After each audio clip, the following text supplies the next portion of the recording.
all the great things in other high achievers' lives, all the reasons that these successful people that you look up to, that you aspire to be like, are the way they are, have all come from a place of being uncomfortable. That's just a fact. Single biggest reason why people have bad days is because they start them off by looking around at everybody else and seeing what they're doing instead of having the focus and the discipline to actually start your day off with you in control. Because everywhere I look and everywhere I see in today's society, everybody's doing everything they can to be more comfortable. They're looking for the more convenience. They're looking for the quicker. They're looking for the faster. Don't ask for security, ask for adventure. And see, it's not important how long you live. What's important is how you live. You know, I think people are always looking for some sort of, remedy or some shortcut that's going to make them be able to do things that are hard easier. But no, they're hard things for a reason. So they're going to be hard. If they were easy, everyone would do them. We go through life trying to seek security and not coming outside of our comfort zone, and we take most of our stuff with us to the grave. Ask yourself, what's blocking you? What's preventing you from acting? Why don't you have the courage to handle that? Why won't you face that? What are you running away from? What kind of avoidance behavior are you engaged in? Next is, what is the worst thing that can happen when you take action?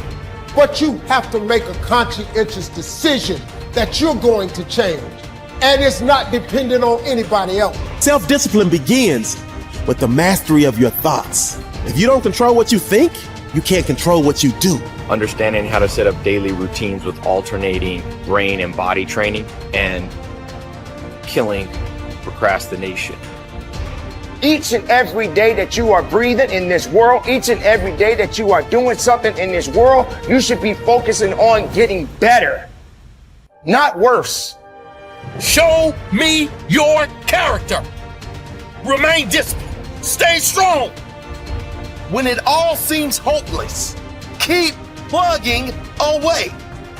Nothing can stop you if you don't stop for anything. Don't stop for anything. Never break your discipline. Remain faithful to yourself and your vision. You should be understanding that, hey, I can't be this same person on a day in, day out type of way. I got to keep focusing and going further and going harder and going stronger and pushing myself until there's nothing else left to push forward. Okay, so let's say you pick a level of competition where you're always winning. It's like, well, all that means is you've picked the wrong level of competition. Yes. Because, let's say you're a grandmaster chess player and all you do is play amateurs, and every night you go home and congratulate yourself on what a genius you are because you just stomped these people left, right, and center. It's like, you're not a genius, you're a dimwit. Right. What you should be doing is playing people who are beating you as much as you can tolerate. Right. So maybe that's 40% of the time, maybe it's 60% of the time. But that way, because to be a winner, you want to be disciplined, you want to know what you're doing, and then you want to be on the edge where your skills are being developed. And if you're going to be on the edge where your skills are going to be developed, you're at a place where losing is always a possibility, because otherwise you're not pushing yourself beyond your current capacity. And so one of the things that I've outlined in 12 Rules for Life is a theory of meaning. Because meaning, as far as I'm concerned, the sense of meaningful engagement is the antidote to malevolence and suffering, essentially. Because you want to have a life that's so engaging that you think, despite the fact that I'm limited and that we're mortal and that life is tragedy and there's evil in the world, despite all that, this is worth doing. And I think that there's a technical meaning that genuinely exists, and that's the meaning that you get when you're in a domain where you have some discipline and some skill. So you're laying out your competence and your ability, but you're simultaneously pushing yourself to develop past where you are. That's really engrossing. What that is doing is expanding your competence. And so life is suffering and betrayal in many senses of the word. But you can adopt a way of traversing through life that is more powerful than the tragedy and the malevolence. It is hard to have the success you want. It's hard to have a jet and freedom and extra houses. And it takes hard work and it takes time.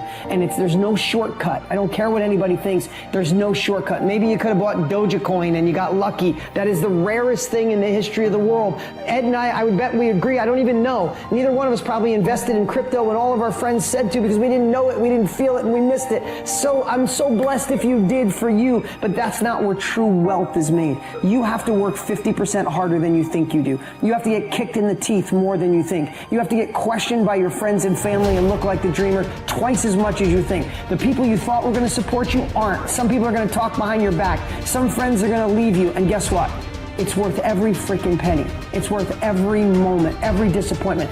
There was a gentleman named David Kekich. I met him. He was paralyzed from the neck down. And not always paralyzed. I think it was a jogging car accident. And he had these Kekich credos. It was like a business card that folded out. And one of his Kekich credos, to make him positive, most positive guy you ever met, couldn't move anything below his neck, one of them was, living the hard way is easy, and living the easy way is hard. So before I answer this about multiple streams of income, I think it's really important I tell you this. Living the hard way makes it easy. I could blame a lot of people. And that's the book I was reading. And I put it off on everybody else. It wasn't until I said, you know what, for me to fix this, I gotta read what the f is wrong with David Goggins. Not blame anybody. Read my book and say, okay, I'm afraid of my shadow. How can I overcome that? Go in the military, get your ass kicked, do things you hate to do, be uncomfortable every day of your life. Roger that. I'm not the smartest kid in the world. Okay. Instead of somebody saying, oh no, you're smart. No, don't say that to yourself. I said to myself, no, I'm a dumb motherfucker. Okay, roger that. How you get smarter? Educate yourself. So the things that we run from, we're running from the truth. We're running from the truth, man. So the only way I became successful was going towards the truth. As painful and as brutal as it is, it changed me. It allowed me to become, in my own right, who I am today. If you do what other successful people do over and over again, nothing can stop you from eventually enjoying the same rewards that they do. But if you don't do what successful people do, nothing can help you. Success is not an accident. Sadly, failure is not an accident either. You succeed when you do what other successful people do over and over until these behaviors become a habit. Likewise, you fail if you don't do what successful people do. In either case, nature is neutral. Nature does not take sides. Nature doesn't care. What happens to you is simply a matter of law. The law of cause and effect. You can look at yourself as a machine with a default mechanism. Your default mechanism is the almost irresistible attraction of the expediency factor. In the absence of self-discipline, your default mechanism goes off automatically. This is the main cause of underachievement and the failure to realize your true potential. When you are not working deliberately, consciously, and continuously to be and have those things that constitute success for you, your default mechanism is at work. You end up doing those fun, easy, and low-value things in the short term that lead to frustration, financial worries, and failure in the long term. One of the most important requirements for success, once you have decided what it is that you want, is the quality of willingness. Successful people are willing to pay the price, whatever it is and for as long as it takes, until they achieve the results they desire.